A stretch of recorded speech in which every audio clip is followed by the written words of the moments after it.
এবার পটুয়াখালীর গলাচিপায় চিকনিকান্দে হাটের টোল আদায়কে কেন্দ্র করে বিএনপির দুই গ্রুপের মধ্যে ধাওয়া পাল্টা ধাওয়া এবং হাতাহাতির ঘটনা ঘটেছে।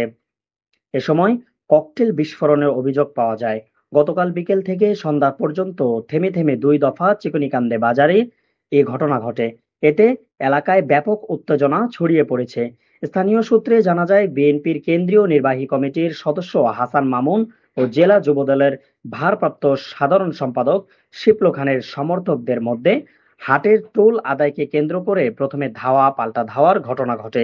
পরে হাতাহাতি ও বেশ কয়েকটি ককটেল বিস্ফোরণের ঘটনা ঘটে। হাসান মামুন গ্রুপের অভিযোগ, শিপলু খান গ্রুপের নেতাকর্মীরা এ ককটেল বিস্ফোরণের ঘটনা ঘটিয়েছে। গলাচিপা থানার ওসি আসাদুজ্জামান বলেন, ককটেল নয়, কয়েকটি পটকা ফাটানো হয়েছে। বর্তমানে পরিস্থিতি পুলিশের নিয়ন্ত্রণে রয়েছে। আর হাটটি ইউনিয়ন ভূমি তসহিলাদের অধীনে রয়েছে।